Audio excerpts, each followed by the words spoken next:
The Supreme Court has upheld the abrogation of Article 370 in India, which was passed by the government of India in 2019.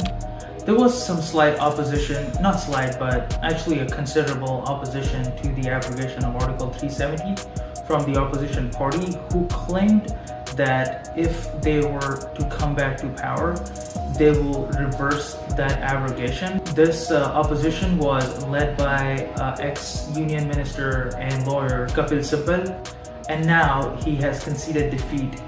He said, and I quote, that some battles are fought to be lost.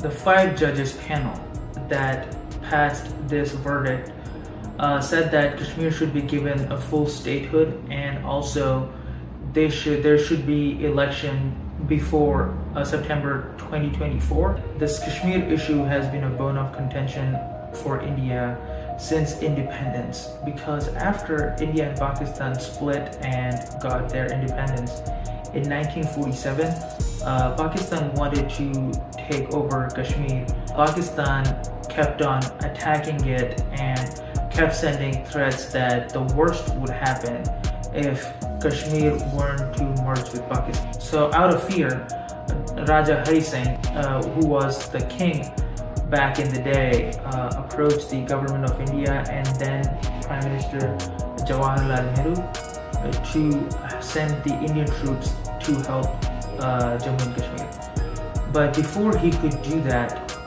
Jawaharlal Nehru laid down a condition that he'll have to sign an instrument of accession, which would merge Jammu and Kashmir with India. And after that was done, Nehru sent in the troops, and what ended up happening was Nehru also said that even after the accession, Jammu and Kashmir will have this special status, which will help them slowly merge with India while having some sort of autonomy. But when Pakistan did not back off, India went to the UN to get a peaceful resolution for the state of Jammu and Kashmir.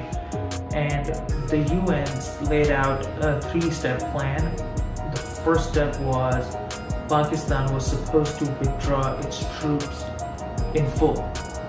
And then India was supposed to withdraw its forces in bulk.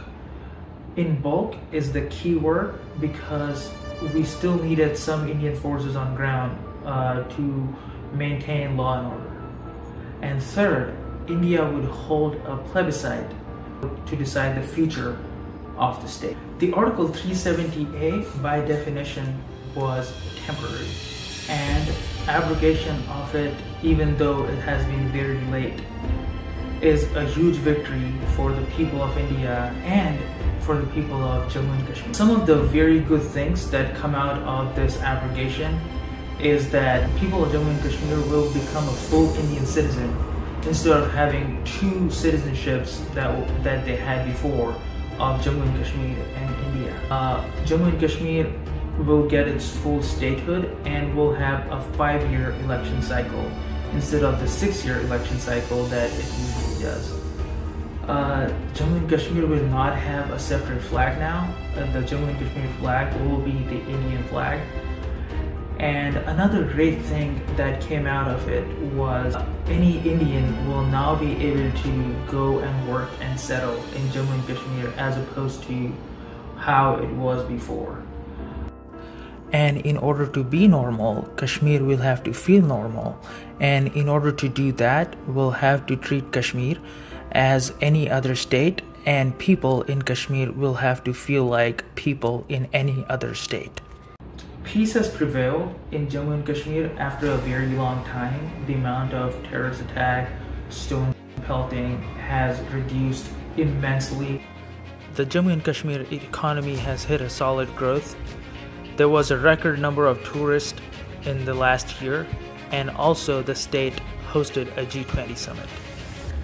The state is now on the path of development, and now we are seeing like Srinagar being developed as a smart city, which is a huge win, which is now generating employment and bringing peace and happiness amongst the people. This will also be a great help for the Modi government for the 2024 election. This will definitely help BJP for the upcoming election, and I am very happy that this happened. Let me know in the comments if this was the best way to do the abrogation. What do you feel about this, and if you think that there was an easier and smoother way to implement this? Thank you.